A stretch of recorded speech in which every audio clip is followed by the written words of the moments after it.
Welcome to 50/50 Books, the book review podcast where the books are split in two and figuring out just what is going on is always a toss-up.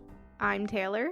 And I'm Jonathan. This episode we're reading This Is Not a Game by Kelly Mullen, up to but not including Chapter 22, Reading People. We're back on murder mysteries again. How are we feeling, Taylor? This is definitely in the cozy variety, which has me a little bit worried. Yeah, I feel similar. Like it's got the cozy mystery vibes. I do think like the first half of this half felt a little bit slow, and I think as we started getting to the halfway point, like more information started coming out.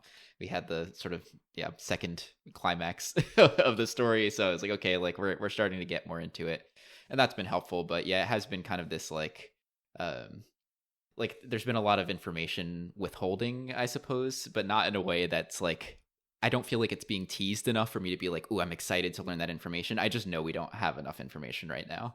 Yeah, I'd say it borders more on tiring, like Mimi especially keeping information. It's like, what's the point at this point? Yeah. You know? But yeah, I guess my main issue right now is I'm going to describe a book to you and to the listeners. Or I'm going to describe a story, I suppose. Because we have this party in a house with places that are called the conservatory, the pool room, the lounge. We have secret passageways. And this party is a gathering of people all being blackmailed. We have a maid. We have a cook. We have a host that supposedly dies and is murdered. We have weapons being shown, displayed only to later be used. The police won't show up. The lights have gone off. There's a French character. Yep. Just because. And there's even a Black Widow-like character who's murdered her husband in the past. Yeah. Yes. I see. Now my question is, am I describing this book? Or am I describing the hit movie Clue, starring Tim Curry? I love the starring Tim Curry. Yeah, I definitely see it. I did laugh a little when Veronique was introduced because I was like, oh my god, it's the Yvette. Yeah. Like it is, there's a lot of parallels. I didn't even catch like the lights gone off part 2 as like a parallel between that and Clue. I did for sure notice though, like, oh, this character has killed their husband. Like we've seen this also in Clue. So there's definitely a lot of connecting points. Yeah. Which this isn't necessarily a negative. Like, I don't want to call this author anything that she's not, right? Like, maybe we're paying homage to, like, one of the best murder mysteries ever made. Who can say, right? But things are lining up a little bit too closely. Mm-hmm. I don't know. I'm just not into this book yet, I guess, is the problem. This definitely feels like when we're not going to fully understand how we feel about the book until we see the payoffs. Yeah. And I think a great deal because it does follow sort of a formula, right? This established Clue formula. I agree with you that that's not inherently a bad thing, right? Like I kind of like when people take a formula and play with it a little bit if they're going to do something interesting with it. But it does kind of set the bar a bit high too, because now I'm looking for the something interesting. Yeah. Yeah, we'll see. I remain optimistic for the second half of the book. I'm not totally like, oh man, this is going to be bad or anything like that. So we'll see. Yeah, I don't think it's going to go how Clue goes, because Clue is like a mess of a event of a movie. This will probably be wrapped up very like nicely and tidy and things like that. I sure hope so. That ending of Clue would be wild, I think, in book form. So I'd prefer something a little bit more to the point. Yeah, I do think important to keep in mind, though, is like Clue, all of these characters are guilty of something, right? Right, yeah. So we'll see how that plays into things. Yeah, I think that's another thing. I'm curious to see how it goes because we've already gotten a lot of the sort of classic murder mystery one-on-one conversations, right? Like interview style, like what's this person's alibi, potential motives, all that stuff. And then we've been introduced a reason to do it again, which is the blackmail. And so I'm hoping that as we go through this sort of uncovering of information that it doesn't feel too repetitive. Mm-hmm. Yeah, I will say another failing a little bit of this is like the dialogue has felt a little bit flat. Like I definitely want to talk about this in the second part because of the game aspect of this book, but like it does feel like Mimi and Addie as the main characters are like exhausting dialogue options rather than having conversations. So I Interesting. wouldn't be Yeah. surprised if we learn about the blackmail and it does feel a little bit empty, it does feel a little bit repetitive because people are just so like willing to talk about it Oh, when yeah. when they shouldn't be, really. That's one thing I don't understand about the characters in this book for sure is everyone is extremely willing to talk about everything with little question. Like the only pushback we get from anyone is like Woody and maybe like a little bit Kimiko, but really mostly Woody, and like he's described in results as a griefer. So Right. it's like I think this is like a normal amount of pushback and no one else is giving it for some reason. Yeah, it's a very strange situation, but I guess we'll see if it pays off. I don't know. It could be like a meta interesting reason it is this way, but we'll see when we get to the end. Yeah. I guess we should set the scene for what we're going to be talking about here. I think the plan for today is, we're just going to talk through like the basics of the crime scene and then kind of character by character see who we are or aren't suspicious of based on what we know. The crime scene setup is Jane invites all these people to her house for this auction party. We know of some light blackmail background to this as well now, but that's not necessarily what we know about everyone at first, just Mimi. She leaves the party a little bit early, suspiciously maybe, and is found, I suppose, moments later, stabbed in the heart. Yeah, I think it's like a 15-minute window or something. Yeah, they're looking for like 9 to 9:15. Yeah. The only other thing about Jane leaving early is like she seems very drunk, but Woody later will be like, this is odd. Mm-hmm. So possibly somebody tampered with her drink, slipped something in. We don't really know. Yeah, exactly. One thing that they observe when they find Jane is that she has a note in her hand that's asking her to meet upstairs in 15 minutes, something like that. We find out later that it's Jim Towles who gives that to her. Is that what causes her to leave the party early? Like, are we supposed to connect that that's what actually causes her to leave the party early? Is like she's going upstairs to meet him? Or are we still kind of unsure about that? Because even Jim seems unsure about that. Jim isn't the one to find the body, so I'm hesitant to believe it had actually been 15 minutes and she went upstairs, because he probably would have been around, right? If he's innocent. Yeah, fair. The other major part of the crime scene is, of course, the murder weapon. There's this knife, and I feel like I still don't fully understand what this knife is, but it is based on this manga that Kimiko has created or contributed to. Did you understand any more detail beyond that? At first I thought it was like a full-on blade, but I think it is like a smaller knife, like a display knife, but I guess sharp enough to kill somebody. Yeah, clearly a functional knife. I assume the idea is like this is like a replica of this like, piece from this manga, which is like, we're talking manga, like it's a 2-dimensional drawing. So like someone has turned it into like a 3-dimensional actual object and given it the ability to stab. Right. It feels like oddly specific. I don't know if you felt this way too, of like, it feels oddly specific to have this knife from this manga, this like murder connection with the video game, all that. Like I'm curious to see what the explanation behind this is going to be, because I see no like real reason why this knife should be here with this particular connection. Like I even thought, like, not to judge, but I thought just for the age group of people that was here, it was weird that a thing being auctioned off was a knife replica from a manga, like it just, the audience didn't seem right. So yeah, Mimi's the one that has to like pay for the manga based on her blackmail, whatever. And she's also the one that's given the knife to hold by Matthew. So I'm assuming it's some kind of framing situation. Yeah. But like, yeah, I don't know. If we believe Jane is actually dead, then it's like, why are we trying to frame Mimi? Like, how deep, like, what plans are going on other than the blackmail plan, I guess. Yeah, exactly. There's got to be something else in order to explain this specific thing, because otherwise, like, having this party, I think kind of like in the Clue situation, right? Like having this party of people here who all have some motive is like enough, right? That like spreads thin the suspect pool. Like there's too many people to know for sure who it is, and that really like provides obscurity for the actual murderer. Like that would be sufficient here. So why do we need to like give the knife to Mimi and like put her fingerprints on it and then plant it, all that, right? Like that's a lot of extra steps. Yeah. It's sort of an ancillary thing here, like not directly related to the crime scene, but may come up I guess, throughout our discussion and in the resolution is these missing items. There's like a Venus statue that I think was in kind of one of the more shared spaces. I forget which room it was in, but it was obviously observed by one of the party members. Jane's ring is missing when they find her, and then Woody, when they have a conversation with him, it's like, it's a little weird that my cufflinks went missing because they're like so specific. So there's a few things to allude to something else going on here. It's not immediately clear that this is connected to the murders, but maybe. Yeah, Veronique seems to think the theft and the murder are like done by the same person. I don't necessarily believe that. Yeah, because when I come to my theory later on, who I think is playing this game here, like the hardest part of explaining what I'm going to say is going to be the missing items, and I think it's just because it doesn't have to do with that person. Mm-hmm.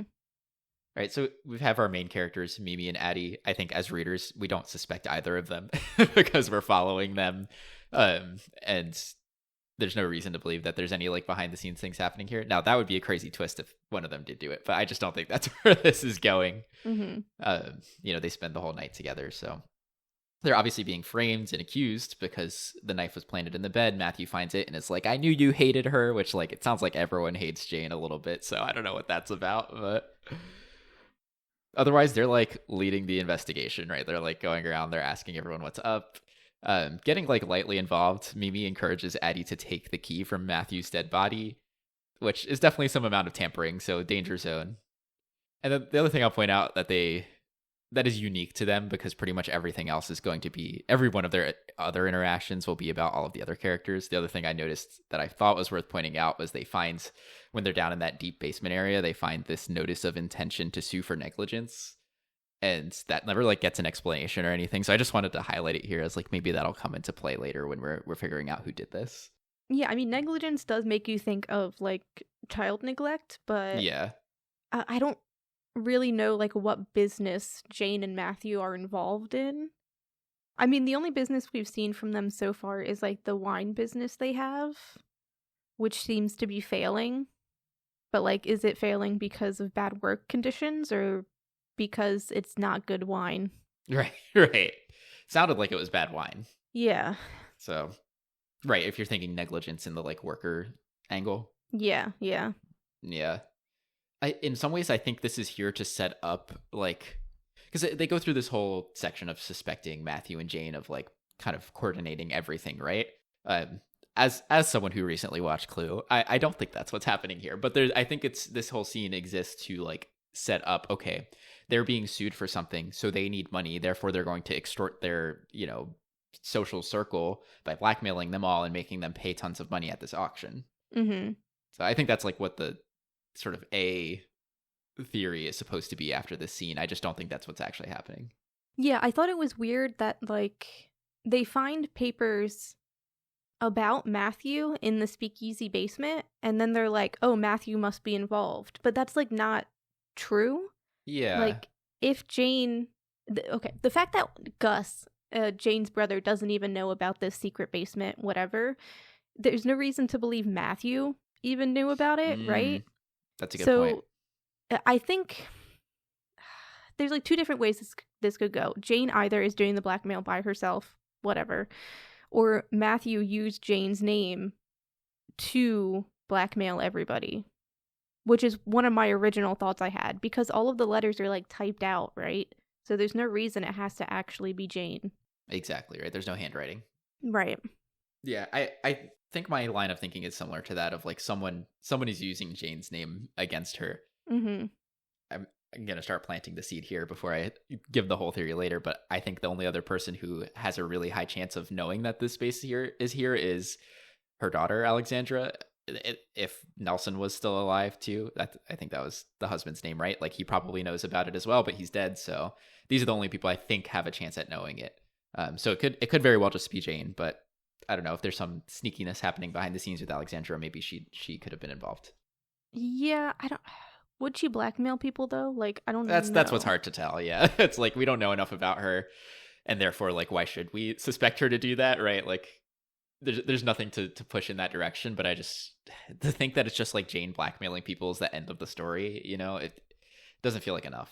Yeah, I think it's more likely for Matthew to be the one blackmailing because he's the one that kind of leads the event, right? Yeah. Also, can I say that Matthew, like, sounds a bit like a piece of shit. Like, I think we need to learn more about him too, but like right now I'm like, he sounds like a piece of shit, and so therefore I could believe him doing something like that. Yeah, I mean, obviously a serial cheater, but yeah, piece of garbage. So yeah, so basically, okay, let's keep track of things. The blackmail, we don't know who's responsible for it yet. Jane is being blamed for it, but that doesn't mean anything. Yep.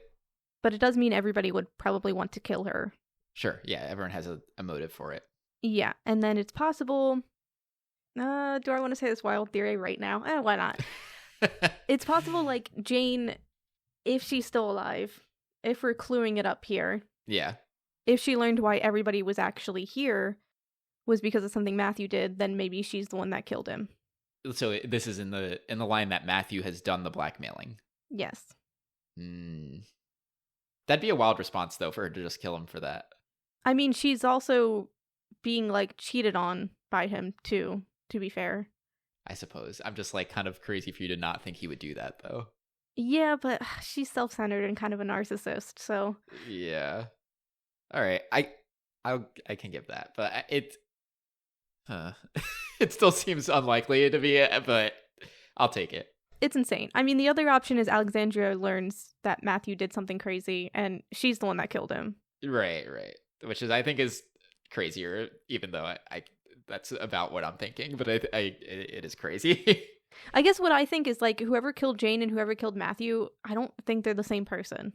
Yeah, I think that's probably the more interesting route for this to go. I think, as I've been thinking about it, I'm trying to find a reason for one person to do both, but why have this many people and 2 murders if there's not going to be 2 different murderers?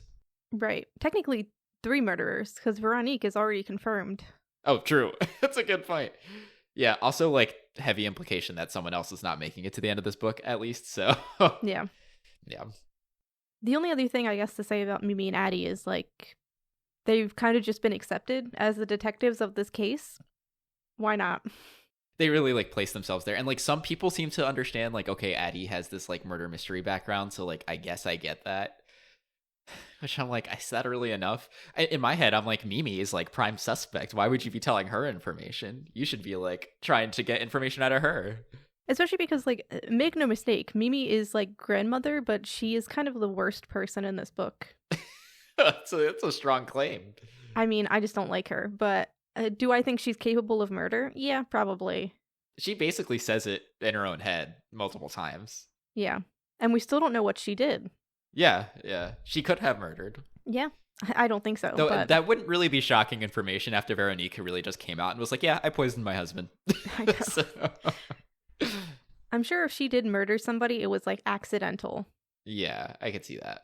Because we have to forgive her because she's the main character. Yeah, she's the main character. She's got to be sympathetic at some point. Like, they're starting to hint at that. There was a chapter where Addie and Mimi kind of hash it out a little bit, which I actually kind of liked. I think that's, like, supposed to make you maybe not sympathetic, but at least understanding of why Mimi is a little bit colder than one would like. Doesn't necessarily explain away, like, her being actively mean, but at least, like, emotionally closed off. Like, she, like, as far as that being more of her nature. Mm-hmm. So I could see going more down that route. Yeah. But, actual suspects, I guess. Mm-hmm. We do have Barb, who is the housekeeper, maid character. Not much to be said about her, to be honest. Yeah. The only potential thing I could see for her is, like, if, and I just don't think this is it at all, but maybe her murdering Matthew because he's the one who murdered Jane, something like that, right? Mm-hmm. Where there's, like, a loyalty thing involved, but truly I think she's just the housekeeper and caught up in the wrong thing here. Yeah, I mean, yeah. We don't know enough. I feel like we had a conversation with her, but I feel like I learned nothing about her. They point out that she knows about the secret passages. Like, she's the one who the only person we know has active knowledge of both the existence and location of secret passages.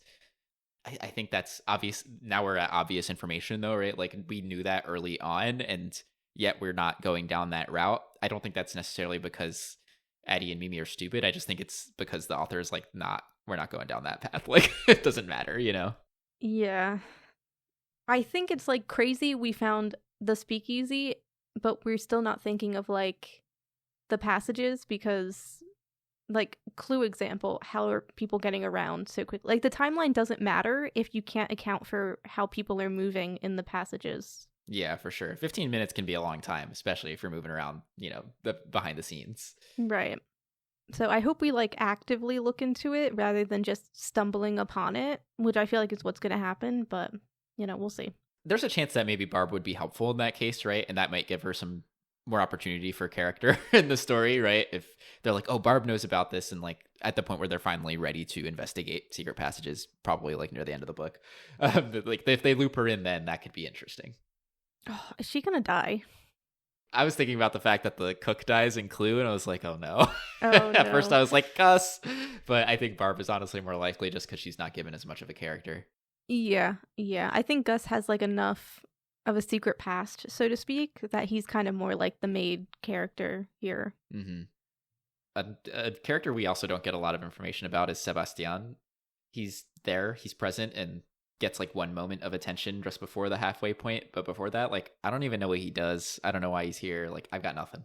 The only like suspect thing about him is Addie thinking he's asserting himself as like the leader of the group, but she makes that judgment after like one interaction with them, so I don't think that's worth much. And like, ego is like far from a piece of evidence for someone being a murderer, right? Like, that's just one little thing. So I just think there's nothing there for him. Right. And I think there's a difference between making yourself the leader of the investigation, which sometimes murderers will do, right? Like, they'll try and get themselves involved. This is just him being like, we should probably not be in the cellar. Let's go to the lounge after somebody got murdered. And it's like, you know what? Fair enough. We should probably leave. Yeah, exactly. Exactly. Yeah, meanwhile, Addie is like head honcho of the investigative squad, so. Right. Which, I mean, yeah, that's why they're guilty. What can I say? All right, I guess moving on to Kimiko. We've talked a little bit about her background. The things that stick out for her are she's seen talking with Matthew in kind of a tense conversation. Otherwise, she's like pretty quiet. She does like push back on the investigation for a moment when people start getting a little riled up after the second murder. And that like made me like think about her a little bit more. I don't know how much more suspicious it made me of her, but the one thing that I can think of that might have gotten her involved in this situation and like showing up at this house is like if she's someone's friend, right? Like Matthew or Jane, or even Alexandra maybe, right? Like just a family member's friend, and they're like, okay, like we're gonna make our friend some money with this blackmail situation. Like they're bringing her, like they're like, okay, our friend has this like item we can sell, we can get her a bunch of money by like blackmailing Mimi to like pay all of this money and throw the signature on it to like take even more money, right? Like it could be a monetary wealth involvement. I think that's maybe a stretch. Like I don't know if I think that's true, but that's like my best bet at her involvement in anything. I can't see any reason for her involvement in a murder. Yeah, it's just a shame we haven't like actually learned anything about her yet. Like similar to Sebastian, like it's just hard to talk about them. For sure. The only thing I'll say for Kimiko is like she does show up late.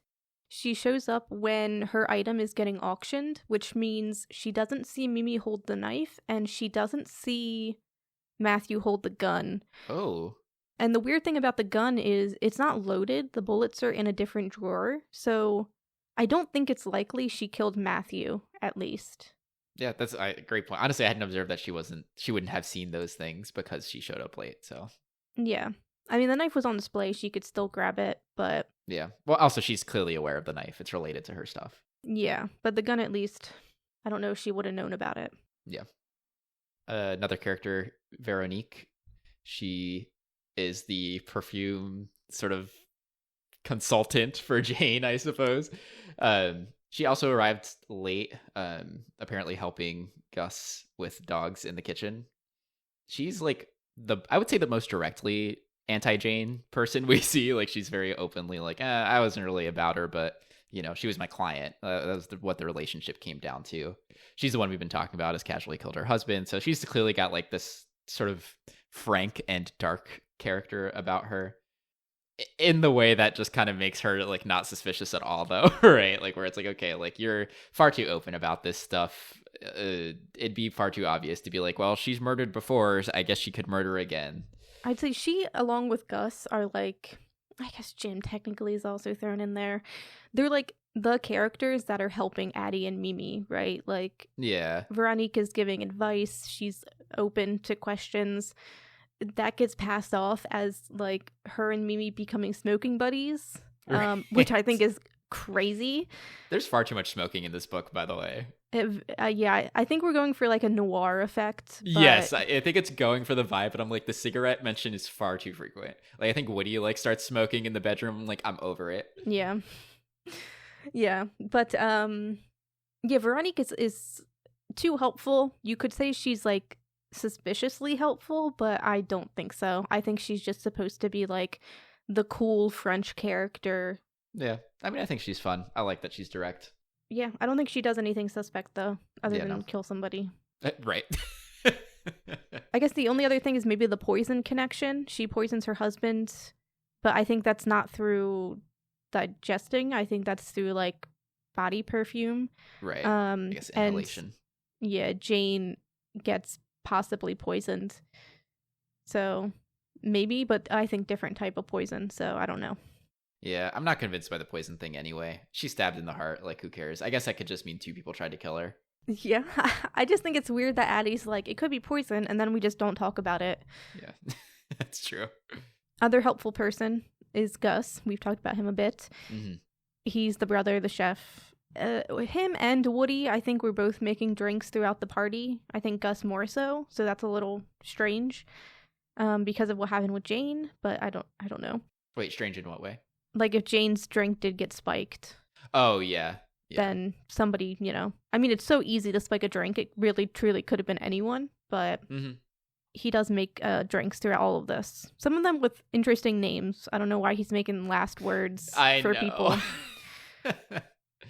Yeah, and the wine, it also has a name like that, right? Like Growing Concern. That's weird. Yeah. But yeah, we don't have like he's obviously not being blackmailed, and we don't have a reason as to why he would kill Jane. The only thing that was mentioned was like potential inheritance. Yeah. Feels basic. I guess he wouldn't know this, right? But like if Jane had to blackmail for money, then like what is he inheriting, right? Yeah, that's true. I think also like if you're living in the house for several weeks and chefing it up for her, there's like, you're not going to wait till the party where everyone's over to do this. Yeah, maybe. I guess unless he's trying to frame, right? Like that's, if he's involved with the blackmail and all that stuff, sure. But I think otherwise, like there's probably easier ways than this elaborate plan. Yeah, and I think the framing angle doesn't work because Matthew's the one that frames Mimi. And then I don't think Gus could have planted the knife in Mimi's room anyway, so. Yeah, I don't know when he would have done that. Yeah, he's been like in the kitchen the whole goddamn day. Exactly. Like this is where I'm like, on the one hand, I'm like, man, I kind of feel for Gus, right? Like this, he's her brother, and like he's also working his ass off, but also they kind of were trying to make him stop working, and I can understand his angle of like, I just need to like work through the night because I can't deal with this right now. I'm like, honestly, just let him just be anxious and uptight and do his work, so that way like he can get through the night with all of you, get all of you out of here tomorrow, and then he can mourn. Yeah. Also, it's a good way to keep track of where he is. He's just in the kitchen. Yeah, though he is out of sight so much of the time because of that. Yeah, that's fair. I would definitely believe there is a passage in the kitchen somewhere. Yeah. But he's another one where, like, it could be suspect that he's so helpful. He's the one that kind of is like, Addie's our detective for the night. Like, we should let her investigate, blah, blah, blah. Like, he's very pro Mimi and Addie. But I think it's genuine because when they get done questioning him, he, like, walks them back to their room. And that could be, like, a keeping track of them. But I do think it's like there's a murderer in this house. I'll walk you back to your room, Mm-hmm. I think so, too. And we also don't know, like, his past. Like, there was something that happened in the before, right? So like he had trouble at his last job. Yeah, something like that. Yeah. He also mentions that he and Jane didn't used to get along, and that's been something that's changed over, like, the past few weeks that they've been living together and stuff, which I thought was an interesting add. I don't know if that was just there to add suspicion or something, but it's like, okay, I'd be curious if that matters more. Yeah, that's interesting to think about because of what Jane has told Jim Towles, right? Like, she's been fearing for her life for some reason. Mm-hmm. And I don't know how long this whole plot has been going on, but all of those things could be connected. Yeah. So we've also got Woody, who's real name sounds more like a stage name, Arrowheart. But he's presented as like a pianist at first and doesn't really talk about his past, but Addie in her infinite wisdom recognizes him as an actor, which becomes helpful for her to like pry some information out of him, basically, which like becomes its own form of blackmail almost. He mentions that he's noticed something between Lillian and Matthew. He's like worked with them to help Lillian kind of clear her past up a little bit and get back up on her feet. And that's kind of used as the evidence of like, oh, I think Matthew is like in a romantic connection with Lillian. That seemed uncertain to me though. Like it doesn't seem he observes anything concrete to say that they're romantic. He's just assuming that because this man is helping this woman that he's into her. That's the vibe I get. Yeah, I think between Matthew paying for the service to help Lillian, and then also he shows the announcement Lillian made about her divorcing her husband. And the divorce does mention, like, oh, me and my husband found people that were right for us. Like, right. Obviously, Lillian is involved with somebody else. It seems likely it's Matthew. Right. I guess so. I guess I could just see Matthew being sympathetic because he is someone who has divorced someone in a weird situation. And maybe because of her connection with Jane, where he'd be like, okay, I want Jane to be happy, and therefore I want Lillian to be happy to support Jane. Something like that. That's a crazy read. I don't think Matthew's capable of such kindness. I think the issue is we just don't know what, like, the reality behind Matthew's life developments have been, because they've all been third person. So I could see it potentially going that route. Like, what I'm curious about this is maybe getting ahead a little bit, but like Jim Towles is like, oh, like Jane is not as bad as everyone says she is. And I can't tell if that's something that extends to Matthew or if that's something that's damning to Matthew. Like, in that I can't tell if there's like a much more somehow like civil, like non-spicy version of why Matthew and Alexandra separated, and like why this Matthew and Jane stuff is happening. Like, I don't know if this is going to be explained away somehow because everything's been third party, or if it's going to be something where like actually Matthew is such a bad guy that he's the one who went after Jane, and Jane didn't want anything to do with him, but like he kept on pestering her, something like that. I just think there's to me still flexibility in Matthew's story. That's a fair point. Yeah, like, I don't know. I just feel like Jim Towles is also kind of in love with Jane, so he's going to say nice things about her. Yeah. But yeah, I don't think... It's just weird, because I don't know if there's any good way to redeem Jane and Matthew for getting into a relationship together while Matthew was married to Jane's daughter. I could potentially see something where that marriage was never a romantic marriage anyway. Like, if there's some sort of behind the scene, like, business dealings or, like, covering up for, like, the relationship that was Matthew and Jane to begin with. That'd be so weird, though, because, like, why would you, like, ruin your reputation by, like, hooking up with your son-in-law? Like... I'm not necessarily saying this is the most likely thing. I just think that there's potential for, like, explaining away here. I guess. I guess. I think if the explanation is just, like, she just thought she was in love. Like, if love is somehow the explanation, I think that's very disappointing. Because, like... Yeah. I don't know. Maybe the issue is also we don't know enough about Alexandria. Like, is she a good person? I don't know. Right. Who knows? But yeah, for Woody, I guess. Yeah, I guess where we started this. His conversation is mostly a talking of other people. I don't know if, like, there's anything about him that makes him feel guilty. No, he's just kind of an asshole, that's all. Yeah, I don't know why he would kill Matthew, considering he works for Matthew. That seems very dumb, to be honest. Yeah. And then I don't think he interacted with Jane very much that he would want to kill her. Unless we learn something new later, Yeah, no, I agree. He seems disconnected, unenthused, like he's just a guy here. Yeah. And then I think him hearing, he hears like strange metal in his bathroom. I think that's either the elevator or a passage. So I think that's just like hinting that he's not aware of them. Because why would he speak on it if he was using them? Yeah, for sure. Oh, we talked about Lillian a little bit just because Woody had some thoughts there. So we can talk about her further. We know that Lillian had a heated argument with Jane at some point throughout the night. It seems like this is cleared up because if we're assuming the whole like Matthew and Lillian are thing is real, then of course they're like having heated arguments. Lillian is like, I think Jane just like really wants me to be like her, like, or wants to be my exclusive client, and I'm not, like, basically I'm seeing other people, which is like what's happening with Matthew, right? So I think it was kind of just a euphemistic way to talk about her interest in Matthew. Yeah, I think she's the most obvious suspect for both of the people that got killed, but I think because she's so obvious, I don't know if it's likely that she killed anyone. I if I had to say anyone was more likely to only have killed Jane, I would say her. Like, I don't think there's any good reason based on what we know that she would kill Matthew. So I could see that half of it.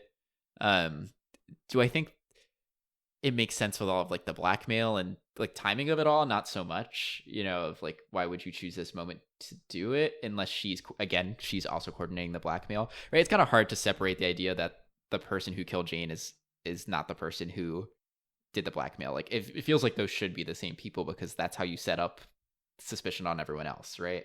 And I just don't think that's what she's doing. Yeah. The thing is she also getting blackmailed at this party? Probably, right? Yeah, probably. So, like, if Matthew is involved in the blackmail, is it possible, crazy take, is it possible he's also blackmailing her and she possibly found out about that? And so that's why she killed both of them. That's definitely possible, right? Especially like a crime of passion almost, right? Where like she's not only upset about the blackmail, but she's feeling deeply betrayed by her lover, Right. I will say it's unlikely. She says some stupid fucking shit where that sounded so harsh. But like basically when everybody's talking about the murderer, it's like he did this. And she's the one that's like, well, it doesn't have to be a he. It could be a she or oh a my they. God. Yes, dude. It's like, oh my goodness, are we really right now? Yeah, which like fair enough, but like I don't know why anybody would say that if they were trying to get away with murder, Exactly. Yeah, that's so true. And that is a thought that crossed my mind too, for her to be like, it could have been a she. It's like, cool, like, do you want to put your name in the hat? Yeah. And then I think she's in a similar position to Woody where like it's not something that she owns that got stolen, but she does notice something else got stolen. Yeah. Which I think clears them a little bit, but that's only relevant if the thief and the murderer are the same person. Yeah. Our last guest, I guess, who's not really a guest, is Jim Towles. Crazy name, by the way. Crazy name. Jim Towles. Like, I mean, you know me. I was listening to the audiobook for the first part of this book, so I was like, huh? He's the only other actual islander, like Jane and Mimi. He kind of uses that with Mimi to, like, form this bond of trust between them. I don't like how quickly Mimi starts to hard clear Jim in everything happening, but that's fine, I guess. It's funny because, like, in the first conversation, Mimi's like, I mean, of course you're not the murderer, right? And he never says he's not. Interesting. Yeah. But yeah, I guess it's supposed to feel obvious that he's not. He's like there supposedly to protect Jane, but he's also had a recent argument, I think, with Jane. Like they weren't speaking for some reason. Right. He's also the one that checks the body and like declares her dead. He's our Professor Plum. Yeah, which is why I'm like, is Jane actually dead? I don't know. Yeah, it's funny because given that we just talked about Clue all this time, and we talked about it ahead of the podcast a little too, like, I don't know why I didn't think of the possibility of Jane actually just being alive still. Yeah, she dies very beautifully, right? Like, she's described as looking like a snow angel, the way she's kind of laid out on her bed. I don't know, that doesn't feel like somebody who was, like, stabbed in the heart and murdered. The thing is, like, how do you deny, like, everyone must have seen the knife in her heart, no?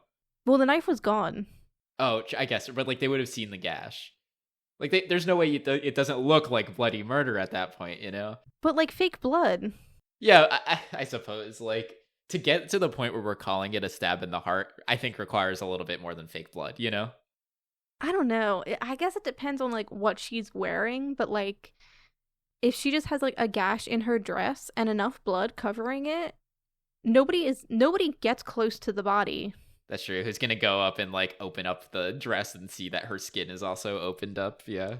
Right. Like, Jim is the only one that checks her pulse, and he checks it on her wrist. Like, nobody gets close. And then the door is locked, and we haven't been in since. So it's like, obviously there's an aspect of like don't mess with the crime scene, but like we didn't have that conversation when Matthew was murdered, so like why was it so important for Jane? It's interesting because I'm like, what is even the motivation for Jane to like have a fake death? And like, if that's the case, like, did she do this like fake murder mystery type thing, and then it leads to Matthew's actual killing? You know? I mean, it's entirely possible. Her reputation is in shambles, right? She has no money. So Matthew could have planned the blackmail part of this situation, and then she decided to use it as an opportunity to frame somebody, I don't know, and then also kill Matthew and frame somebody with Matthew's murder. And then what? She disappears? You know what? Fakes her death? I get it. I could see it. Maybe. She's got her little basement escape. And you know what I noticed about the basement, by the way? Mm-hmm. The elevator starts at the bottom. Oh, you're right. When they call the elevator, they have to wait for it to come up. That's such a good point. And then Jim goes down there for a picture, he says, but he has duct tape in his pocket. Yeah, I couldn't figure out what the duct tape thing was for. Do you have an idea?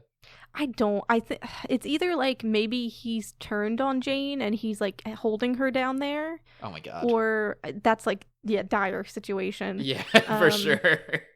Or like I don't know. What do you use duct tape for? Kidnapping somebody or like patching something up? Because we know it was used in Prohibition, right? And we hear about how the boats would pull up there. So like maybe Jane and Jim were planning to leave. Like maybe there's a ship. Yeah. Yeah, this is them running off together type of thing. But the thing is they're not talking, so I don't know if it's that. Yeah.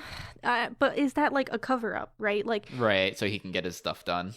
Right, we're trusting Jim here, but is it possible Jim went to Mimi about the note because he wanted to appear innocent? Like yeah, he came so forward with his alibi, like no questions or anything. He was like immediate, like let me tell you my story, you know?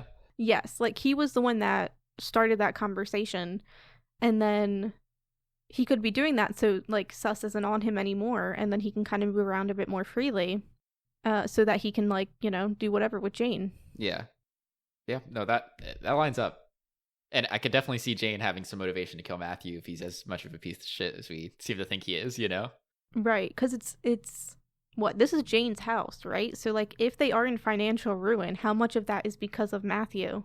Yeah, and that kind of would align more with my thought that, okay, like maybe Matthew, like maybe his Jim Towell's claim that Jane isn't so bad isn't just that he like is in love with her, but it's that like Matthew really like drove the train on like coming onto her and like inserting himself into her life, you know? And like maybe he was using Alexandra as a way to get at Jane's wealth or something like that, right? Like if there's like a wealth thing involved here, which there very much could be with the blackmail route too. Like if this is really all Matthew behind the scenes, like I could definitely see Jane being motivated to be like, we need to figure out a way to be done with him, and this is how we're gonna do it. Yeah.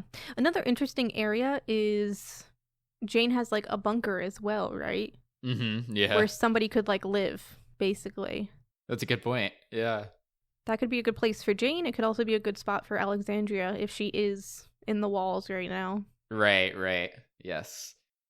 Which we can move on to Alexandra if we don't have anything else to say about Jim additional. I don't think so. He's just kind of weird. Yeah, I think in the more traditional ways of like suspicion, I think he is the most suspicious. He's like acting the weirdest, you know. Mm-hmm. Oh, I should also mention one more thing. I think it's interesting that he goes to Mimi's room to talk to her, and then Mimi leaves to go talk to Veronique.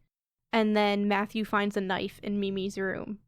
So I'm not saying Jim Towles planted the knife necessarily, but like he was around, and I don't think he goes down for like the late night snack either. So just weird. Yep. Nope. Those are all good points.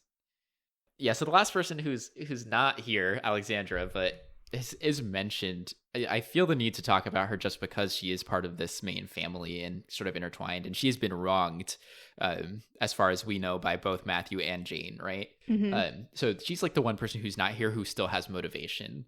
And given this discussion of secret passages, of boat access in the basement, like this is her family's home, so like I said, she might know about this stuff. I think it's not impossible that she is involved behind the scenes somehow and maybe present in the house right now. Like she could have been involved. The thing that's disconnect for me, I'll put up front, is that Jane is the one who's organizing the party. So it'd be a little weird of her to like be involved with the blackmail part, right? Like I still can't see a way where she's involved with that. But I could see her like kind of maybe stalking or investigating, or just even like having enough of a relationship with Jane to just know what's going on and taking advantage of the situation, knowing she can get in from the basement, taking that boat in, maybe even like prepping ahead of time, knowing that the weather's going to be bad and like police won't come. So like if the bunker situation, maybe she's posted up in there ahead of time, and then like coming out of the woodwork to like murder her while there's a lot of people who could have done it, and like being able to hide away the easiest because she knows the house the best. Yeah, that's fair. I think also, not necessarily likely, but something to keep in mind is if we don't really know if Jane and Alexandria are on speaking terms anymore. Like, Jane has reconnected with her brother. Is it possible she's also reconnected with her daughter? Right. Especially if we've decided Matthew is the villain of this story, right? Exactly, yeah. So I guess that only works if we do think of the Jane and the Matthew murders as like separate, right? Mm-hmm. But yeah, it's possible Alexandra is just here to kind of kill everybody. Yeah, exactly. Yeah, I think that's the theory I am committing to, is like Alexandra is involved with the murders. Even though I think it's a little bit wilder than Jim, and I think he's my second choice. Mm-hmm. Part of why I think I'm leaning on that too is I'm trying to think about who's going to be killed in the rest of the book. And I'm just like trying to stick to one person. I know that more than one person could be, and maybe even is likely to be killed in the second half. But one potential theory for who's going to be killed is Jim. And this is following the Alexandria route because Jim is sympathetic to Jane. And so if this is like a revenge for scorn situation, like I could see Alexandra also being upset with Jim if he's like an ardent defender of Jane. Yeah, Jim is the most like amicable to Jane, so that's enough of a motive if we're going with that route. Barb is also an option because she's worked with Jane and like, as we've mentioned before, like knows the passages and things like that. So should be like an innocent death too, right? Or like at least a seemingly one, right? Like I think we get a little bit of that in Clue of like just like this random person shows up and now she's been shot, right? Like something like that. Yeah. The only other like possible death maybe is like Gus because he's also part of the family, right? Sure, yeah. But I don't think we could kill somebody who has dogs. What an argument. You can't kill somebody who has dogs. He's like a parent, it feels illegal. Oh my god. Yeah, I guess so. Unless like the dogs end up going with Veronique, which is a possibility. Oh, maybe that's they've hinted. True. They set that up, Maybe they did. Yeah. Oof. Gus might be in danger. What are the chances that Veronique and Gus are actually like a thing behind the scenes? Oh my gosh, that's crazy. I would I fear know, for his like, life. It's actually so random to me I know, right? It's actually so random to me for Veronique to be like, actually, I love like dogs. Like, I don't know, just the vibe she's giving of like, I'm into scents, I'm into perfumes. I'm like, do you know what a dog smells like? Like I just can't make that connection in my head. Like I could see that even if let's say she really does like the dogs, maybe that was like the catalyst, right? But then it sounds like she's like on first name basis with Gus. Like Gus has been here for a month, like how much of a relationship would she have had with Gus ahead of that? Right. Yeah, so you think Alexandria mainly. Yep. Mm-hmm. And then I think we're going to open Jane's door soon and she's not going to be there. And I think Jim is helping her out. Yeah. Yeah, so those are the main theories. The one that I don't have a theory for is what do we think Mimi did? Yeah. That led to this blackmail. There's like no hints, I think. Yeah, there's just not enough to know. But as we've talked about before, I think it can't be bad because we have to like forgive her. So right. Yeah, I'm just hoping it's not underwhelming because she should have told Addie as soon as Addie was there. She's like, yeah, so set on this like, tomorrow we're gonna go get fudge, I'm gonna tell you. And it's like, we are past that point. I think Addie says it too, like, we're past that point. Like, this is ridiculous. It's so dumb. Also, like, this idea of Mimi being like, I have to protect my granddaughter. Meanwhile, inviting her to a party where I'm getting blackmailed. I know. Crazy. It was so funny to me, like, early on, she's like, she, like, comes for Addie, like, oh, like, you think you're so clever, like, you want to, like, be in charge of this, that, the other. And I'm like, you invited her, and when you had the thought of inviting her, it was with the explicit thought that she was clever. Yes. Explicit thought. She was like, I'm inviting her specifically because I need someone here who is smart. And you're just like, now she's being smart and you want to be a pain about it.